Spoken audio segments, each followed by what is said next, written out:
Hello, friends. I'm Kathy Fay, Executive Director of the Boston Early Music Festival, or BEMF, and I'm delighted to welcome you to this pre-concert talk as we look forward to the opening concert of our 2025-2026 season, a backed by popular demand performance featuring the extraordinary ensemble Opera Prima on Friday, October 17th at 8 p.m.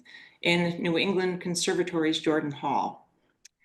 It is my honor to welcome and introduce our very special guests, the magnificent soprano Amanda Forsythe, a truly cherished BEMF artist who regularly appears on the BEMF concert and opera stage, and Cristiano Contadin, founder and director of Opera Prima, and a highly respected virtuoso of the viola da gamba.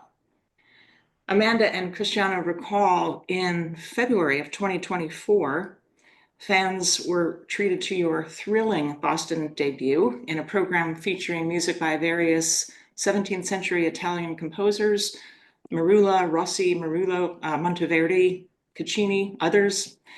At the conclusion of that concert, countless members of the audience thanked me and the BEMF staff and begged me to have you back as soon as possible. What a pleasure it is to be able to present you again, this time in Jordan Hall, another magnificent venue here in Boston, in a great program, fascinating program, one exploring the Galant style that was in vogue across Western Europe during the middle of the 18th century. We look forward to hearing more about your vision and motivation for this program, as well as a bit more about Opera Prima, the instrumental ensemble for which you have gathered for this program: 4 violins, viola, cello, bass, gamba, and harpsichord. Before I turn the microphone over to you, I'd like to express my very sincere thanks to David Halstead and Jay Santos, sponsors of our October 17th performance by Opera Prima, and to Rebecca Nemzer, kindly sponsoring Amanda Forsythe for this performance. Our in-person and virtual performances are made possible by the generous support of leadership supporters like Jay and David and Rebecca, and we are all so very grateful. For those wishing to attend our Friday night, October 17th performance by Opera Prima, tickets are still available and can be purchased online by visiting the BEMF website, bemf.org, or by calling the BEMF office at 617-661-1812. For those unable to attend our performance in person on Friday night, virtual tickets are on sale as well. Our virtual presentation premieres on Friday, October 31st, Halloween, at 8 p.m., and will be available for a 2-week period through Friday, November 14th. I should also mention, if you're interested in learning more about this performance, you can visit our website to find the program, fascinating program notes, more about Amanda and Cristiano and Opera Prima, text translations, all of that available at bemf.org. Thank you again, Amanda and Cristiano, and my thanks to all of you for watching this pre-concert talk. I look forward to seeing you at the concert on Friday, October 17th. Thank you, Kathy, for that beautiful introduction. And I'm really happy now to know that I'm cherished. That warms my heart. And thank you to all our sponsors and to the Boston Early Music Festival for bringing Opera Prima over again for our second performance on the opening season. Yeah, thanks also by me for inviting again. That is really a pleasure and an honor for our group, for myself, to be in this incredible season and full of magnificent musicians. And so we are glad to present this program that is a kind of premiere, because we already did some recording about this repertoire that is specifically the cantata of Johann Gottlieb Graun. And in this program, we just selected 2 arias, one from each big cantata, because they are very, very big cantata, like 30 minutes each one. So to have a more balanced program, we choose two of the most intense and dramatic and really full of passion aria that Amanda will perform greatly with the accompaniment of the orchestra, and also a special special also, how can we say, special instrument that is the gamba, that usually is not conceived as a concertante instrument with the orchestra. And so is quite rare and unique as an experience, also for me that I play, and for us as a gamba player. And all the program is based on this idea to look for music for soprano and viola da gamba concertante with the orchestra that accompany. And we found not all the whole repertoire that we can have in the history, but a big part, and we select one of the most interesting pieces. What do you think, Amanda? Yeah, no, well, I mean, that's how this whole project came to be, is Cristiano and I are always working to find repertoire that we can perform together because we like performing together. And he had come across these two big cantatas. I guess we recorded them 3, 4 years ago. 20. Yeah. 20. Ah, okay. And did you do your own edition? I can't remember. I think so. Is ready to be done. Yeah, okay. Anyway, So I did the did it for transcription. us. Yes, for us, at least for us, at least for Yeah. us. And we love these, and we did perform them a couple of times in their completion with the big ground concerto in between. And it's a great program. I think it's a great CD, but to do that all again, it's just, it's a lot. They're really big. I think at the time the fashion was to have these huge arias. Each one is sort of 11 minutes long. And just seemed like too much. So we took our two favorites, and then started looking around for other composers of this time. A lot of them connected with Frederick the Great and his musical court, to find other repertoire that would fit in with this program. And we came across another aria that I had actually performed with the Paul's Fire a few years ago by the brother of Johann Gottlieb Graun, Karl Heinrich Graun, from his opera, I think it's Cesare e Cleopatra. Yeah. That to me is like his version of Da Tempeste. I mean, even the text is similar. It's talking about, using the storm as sort of imagery for how the heart feels. And it's just fireworks. It's all just crazy fireworks. So I love that one. And then the other two pieces, vocal pieces on the program, are by Hasse and by Abel. And the Abel piece was written specifically for viola da gamba. And the Hasse one, I think, was originally for flute. For flute, for flute. Yeah. But there was a transcription made in that, was it in that time period or? Yeah, it should be more or less in the same period, and that aria specifically has been transcribed for the viola, and then at an exhibition, a performance in Versailles, and then there at that time, that was around 70-50,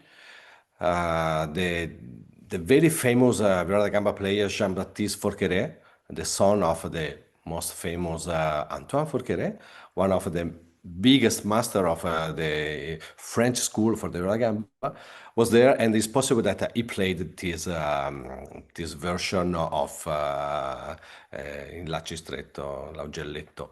And there is also some news, some reference that says that when it has been performed in Germany, Abel could have been the player, the gamba player of that area. So there are connection, and the name Grand Tour is, as Grand Tour was this trip through Europe that's was in fashion between the 16, 17 to 19th century, especially for noble young women and men, especially men.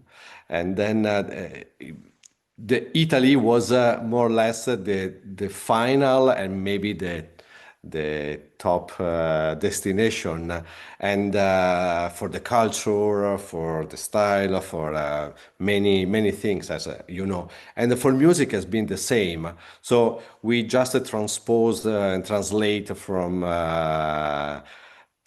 also, especially from the general meaning to the musical one, because we have the Italian composer that we play are Tartini and Scarlatti, and Tartini at that time was called named like the master of the nation because he was an incredible violin musician and teacher, and many students from all of Europe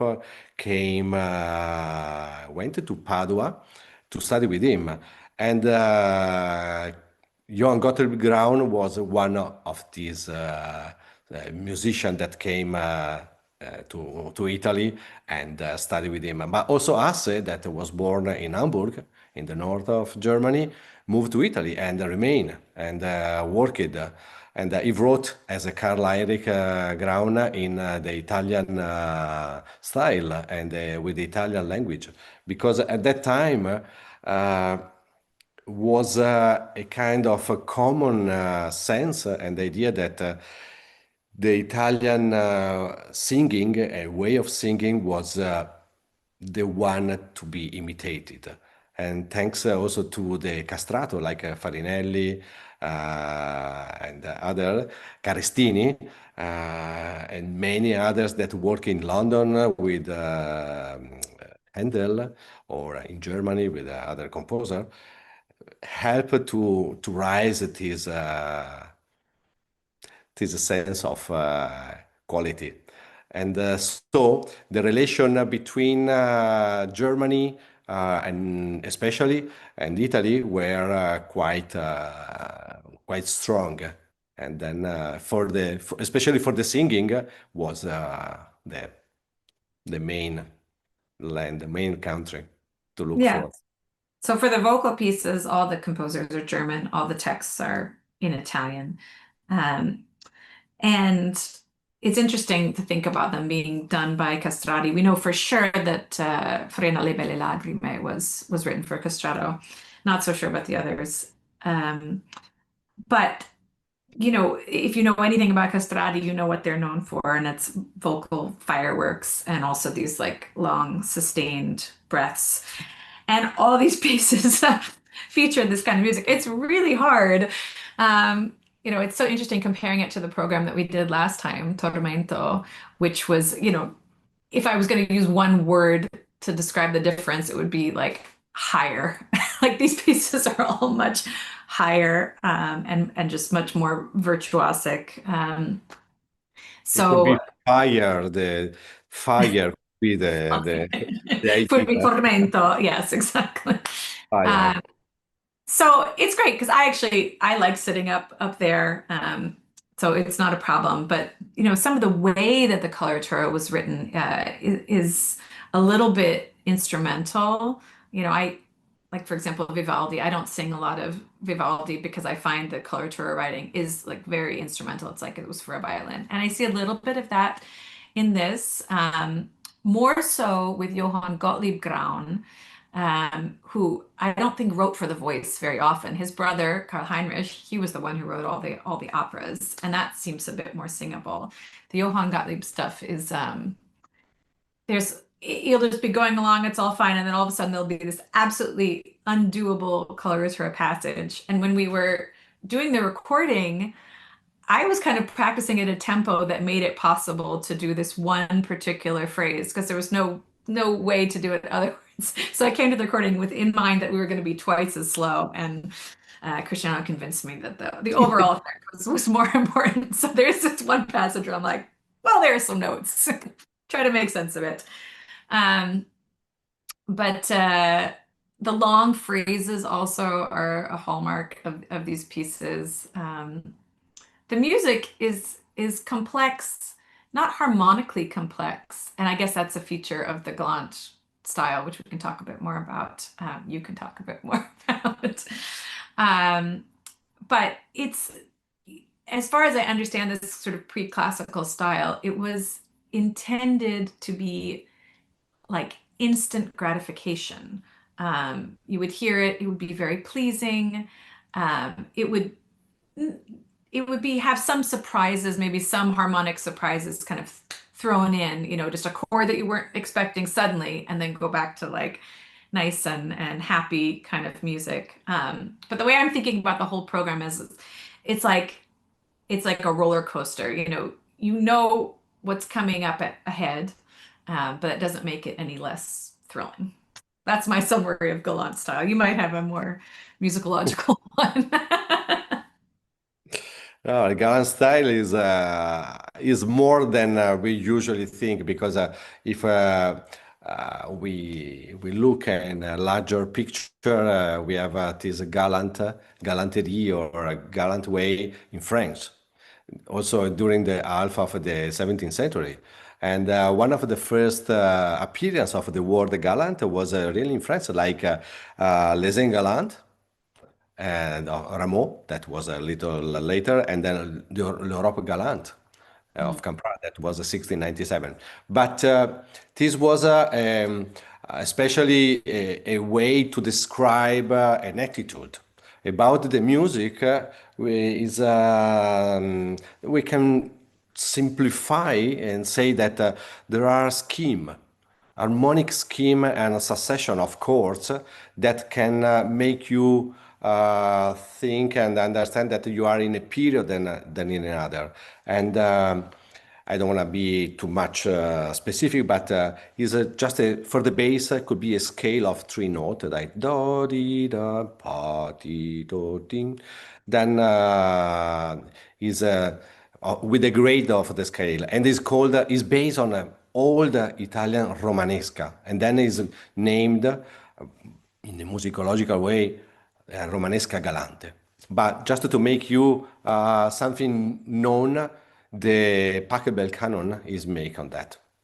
The bass is a gallant pattern, and but considering the simplicity, of course, this is not every music started with this, but is a kind of mark that can help you to find, no, that you are in a moment of the music history and in the music repertoire. And then, as I said, Amanda, the freshness, the goal to enchant the audience with a nice melody and sudden changing of character, no, of passion, with dynamic or chords, major, minor, rushing and accelerando and slowing down, fast and slow. So it is a big mix of element you can find in the music. Perhaps in one area, in a specific area, is not say that you can find everything when you come to the concert, but in the whole composition that in which the area has been from which has been selected, you can see this element. And we have something that is related to the beginning of the 18th century with Scarlatti, that is one of the first composer that helped or structured this idea of succession of chords. And we have also late music with Carl Philipp Emanuel and also Abel, because we arrive around the 1767. So we have a kind of 50, 60 years of range in which the things change, of course. And then at that time, change a lot. And for example, even if the brother Graun and Carl Philipp Emanuel worked as employed under the Frederick II in the Royal Theatre. The style that they express move in different direction. And then, for example, the symphony of Carl Philipp Emanuel Bach are one of the first, so well structured.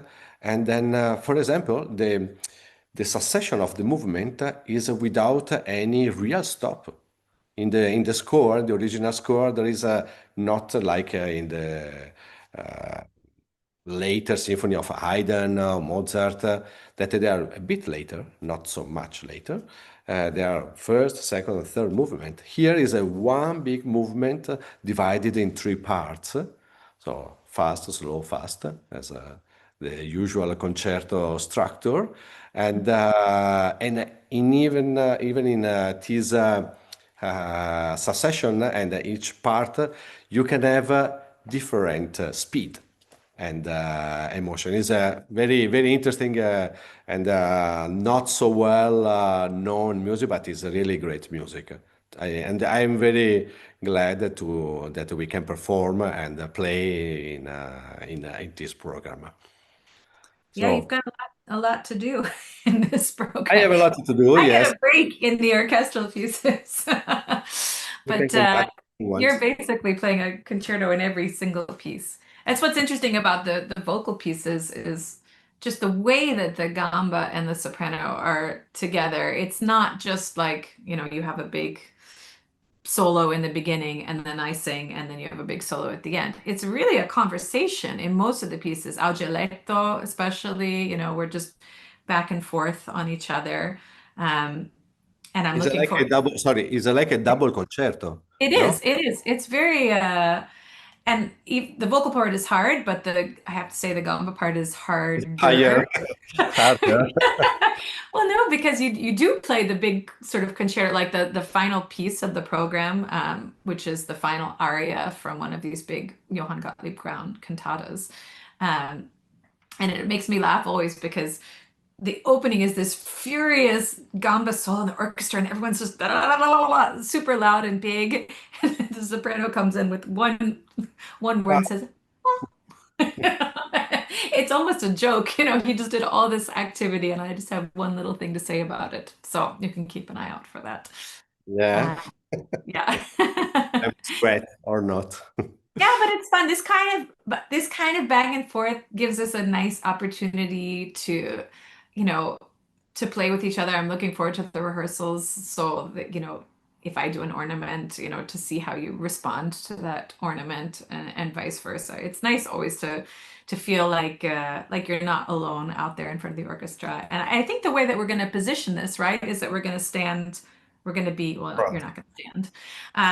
Yeah, right in front because a lot of the stuff is sort of duetty. Yeah, it's like to have a bass voice with the instrument. And also Yeah, for the gamba is a quite, no, as I said, Amanda, is a really challenging music for the technique and then yeah, the force you have to put and the strength that you have to put in playing. But it will be a pleasure because it's really involving. Also, the orchestra is, especially for ground, is really playing. is yeah. and sometimes when there are this concerto, solo concerto like in Vivaldi or others, Marcello or Pisendel, the orchestra plays, but is not so yeah, involved in playing hard and full. So it's big, it's big group, and then is also great music, and then yeah, and that the chance to play this kind of repertoire is not so common. So we are very glad to have the opportunity to play also in Boston in that great concert hall. So I can't wait. If Me you dare, too. I will be Yes, there. everyone should come, and it's going to be a very thrilling, exciting program. So Friday night. It's October 17th at 8 o'clock in New England Conservatory's Jordan Hall. We look forward to seeing you there. Thank you, Kathy. Thank you so much to everyone.